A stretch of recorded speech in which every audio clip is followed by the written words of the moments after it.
पंचकोशी परिक्रमा भी प्लान कर रहे हैं और इसको एक इंटरनेशनल लेवल पे ले जाने का प्लान है। वो किस तरह से रहेगा, किस तरह के इसका डेवलपमेंट रहेगा?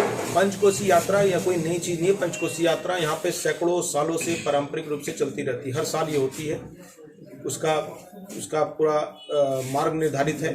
उसमें 5 पड़ाव पड़ते हैं। तो 5 पड़ावों पे अभी एक अनऑर्गेनाइज रूप से व्यवस्था होती थी। हम लोग नगर निगम और सब मिलकर वहाँ पे कुछ व्यवस्था करते थे, लेकिन अब माननीय प्रधानमंत्री जी और माननीय मुख्यमंत्री जी ने ये कहा कि इसको भी एक पूरा का पूरा चूँकि एक काफ़ी बड़ा स्ट्रेच है, तो उसमें एक हम लोग अच्छी अवस्थापनाएँ सब डेवलप करना चाहिए। फर्स्ट फेज में हम लोग ने इसका सभी का पूरा रोड है, उसका पूरा का पूरा उसका जीर्णोद्धार और पूरा नया रोड उसमें बन गया। रोड और दोनों साथ उसमें पाथवे, उसका लोकार्पण भी हो चुका है। उसके बाद अब जो 5 पड़ाव हैं, उसमें कुछ पड़ाव पे हमारा काम ऑलरेडी शुरू हो गया है। इन 5 पड़ाव पर बेसिक अवस्थापनाएं सुविधाएं, क्योंकि इसमें बहुत सारे लोग हैं जो रात में भी वहाँ पर रुकते हैं पड़ावों पर, खाना भी वहीं बनाते हैं, बाकी अपने जो शौचालय की व्यवस्था वहाँ पर कराई जा रही है।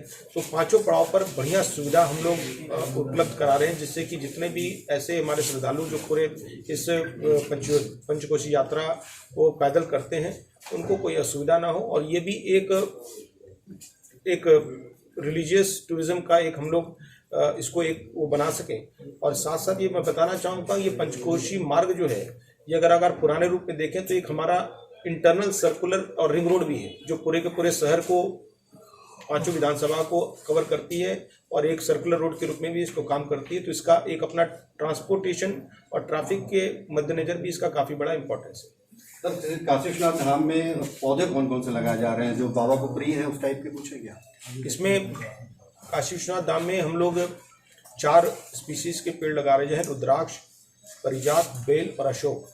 और ये रुद्राक्ष, पारिजात, बेल और अशोक, तो उनके वृक्ष ऊंचे हाइट के उसके लगाए जा रहे हैं। शिखर जो साफ हो रहा है उसके बारे में कितने इसमें जैसे मैंने आप लोगों को बताया था कि कुछ हमारे इसमें जो मंदिर निकले थे, पुराने मंदिर, उनका जीर्णोद्धार किया। साथ साथ गर्भगृह को कोई बिना छेड़छाड़ किए हुए, केवल जो उसकी बाहरी दीवार थी उसमें कुछ वर्षों पूर्व किसी भी कारणवश उसमें कुछ पेंट कर दिया गया था। तो उस पेंट को हम लोगों ने एक स्पेशलिस्ट की मदद से उसको केवल पेंट को बारीकियों से उसको उतारा है, जिससे कि उसका पुराना जो स्टोन का स्वरूप है वो निकल आए।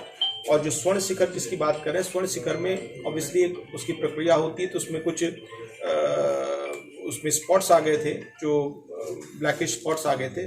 तो उसको भी एक रिकग्नाइज्ड पद्धति से एक अधिकृत और अच्छे इंस्टीट्यूशन के माध्यम से उसको केवल क्लीन कराया गया है। बाकी और इसमें कोई छेड़छाड़ नहीं की गई है, लेकिन जो अंतर निकल के आया है वो काफ़ी एक सुखदायक अनुभव है। जो उसमें बिफोर और आफ्टर कर उसकी फोटोग्राफ देखेंगे तो काफ़ी बड़ा अंतर सामने आया है। 13 को प्रधानमंत्री जी आ रहे हैं, उसके पहले शहर में क्या एक्टिविटीज़ हो रही है, कैसे उत्सव हो रहा है? जैसा कि आप लोग अवगत हैं कि एक बहुत ऐतिहासिक पल है। अगर आप देखें तो सैकड़ों साल के बाद एक ऐसा समय आया है जो उसका काशी विश्वनाथ का एक पुनः जीर्णोद्धार हो रहा है। उसको पूरी यहाँ की काशी की जनता और आगे पूरे विश्व में और देश में रहने वाले लोग याद रखें, इसके लिए एक पूरा उत्सव का और एक ऐसा माहौल बनाने का प्रयास किया गया है कि लोग इस दिवस को आने वाले कई सैकड़ों वर्षों तक याद रखें। तो उसमें हर घर में दीपक जलाने का, घाटों में दीपक जलाने का, रोशनी का, साफ सफाई का, संगीत का, उताई का एक उत्सव जैसा माहौल रहेगा, जिससे कि सभी लोग इसके सहभागी बन सके और अपने जो आने वाले जो जनरेशन्स हैं उसको भी बता सकें कि कैसे इस कार्यक्रम को इतनी मुश्किल कॉम्प्लेक्स प्रोजेक्ट को पूर्ण कराया गया। और ये एक बड़ा ऐतिहासिक पल है, तो इसको उत्सव मनाने का एक इसमें एक नैसर्गिक कारण बन जाता है। प्रसाद वितरण का भी कुछ है? अब हर घर में प्रसाद वितरण का कार्यक्रम है। हम लोग ने हमारे काशी विश्वनाथ मंदिर न्यास से हम लोग हर घर में एक पैकेट प्रसाद और एक छोटी सी पुस्तिका, और 13 तारीख से 16 तारीख 3 दिन के अंतराल में हम लोग सब घर में वितरण कराएंगे लोगों के सहयोग से। सर, आपने कहा कि जो रिडेवलपमेंट किए जा रहे हैं वो हेरिटेज के साथ साथ उसका न्यू लुक और फ्यूचर ध्यान में रख के किया जा रहा है, मगर कई सारे घाट है, घाट पे जाने के लिए जो छोटी छोटी गलियां हैं वहाँ पे ट्रैफिक जैम की समस्या बड़ी है। तो ये छोटी गलियां ये तो वाराणसी की पहचान है, मगर इस पहचान को बरकरार रखते हुए ट्रैफिक कम कैसे करेंगे, या फिर उसके पुनर्विकास का कोई प्लान है क्या? जैसे मैंने आपको पहले ही कहा कि गलियां यहाँ की पहचान है और वो गलियां सैकड़ों सालों से हैं और वो रहेंगी।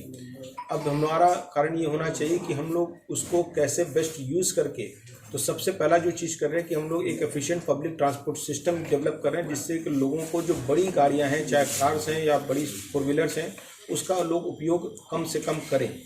तो उसके लिए हम लोगों ने जैसे बताया कि रोपवे सिस्टम डेवलप कर रहे हैं। सेकेंडली मैंने कहा कि यहाँ पे पार्किंग की बहुत बड़ी समस्या थी, उसके लिए पार्किंग डेवलप किया गया है, पार्किंग पूरी व्यवस्था की गई है। उसके अलावा कुछ स्ट्रेच जो है हम लोग उसको नो व्हीकल जोन कर चुके हैं। जैसे आप गदौलिया से लेकर दशाश्वमेध तक जाएंगे तो वहाँ पर अब केवल 2 व्हीलर्स अभी केवल जाने के लिए अलाउड है, वो भी इसलिए क्योंकि वहाँ पर कुछ लोगों के घर हैं, लेकिन 4 व्हीलर्स अब उसमें हम लोगों ने ऑटोमेटिक बोलार्ड्स लगा के उसको ब्लॉक कर दिया है।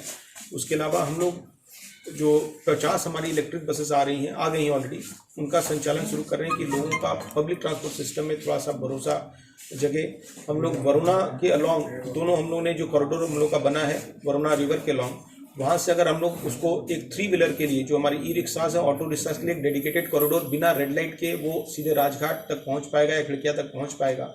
वो ऑलरेडी एक साइड हमारा पूरा बन चुका है, दूसरे साइड का भी प्रक्रिया चालू है। वो बनने के बाद जो हमारे कैंट साइड से लोग आ रहे हैं वो ये अंदर तक आ सकेंगे। शहर के आने वाले सारे मार्ग का चौड़ीकरण लक्ष्य 4 लेन ले लिया गया है। बाबतपुर साइड से ऑलरेडी काम हमारा पूरा हो चुका है। हम लोग जो प्रयागराज साइड से हमारा मोहन सराय से लेकर लहरतारा तक का 4 लेन की प्रोजेक्ट स्वीकृत हो गया, उसका टेंडर भी हो गया है और बहुत शीघ्र उसका हम लोग शिलान्यास कराना चाहेंगे। तो हर जो हमारे ऐसे एंट्री पॉइंट्स है उनका सबका 4 laning with dividers and service road उसको ले लिया गया है। रिंग रोड एक बहुत बड़ा एक संजीवनी होगी शहर के लिए। रिंग रोड का ऑलमोस्ट 70% काम, दैट इज 70% स्ट्रेच कंप्लीट भी होगा, यूज भी होना शुरू हो गया कि तीनों स्ट्रेच अलग अलग हैं। जो लास्ट स्ट्रेच है उस पर गंगा का ब्रिज है जो 1400 मीटर लंबा है, उसमें थोड़ा सा समय लग रहा है, वो भी हम लोग अगले साल तक पूर्ण करा लेंगे। बाकी दोनों स्ट्रेच चालू हो गए। तो जो हेवी व्हीकल्स का आवागमन जो शहर में पहले होता था वो बंद हो गया, केवल वही हेवी व्हीकल्स आ रहे हैं जिनका बनारस में काम है। बाकी सारे जो ट्रांजिट वाले सारे हेवी व्हीकल्स हैं अब वो बार बार रिंग रोड होकर निकल जा रहे हैं।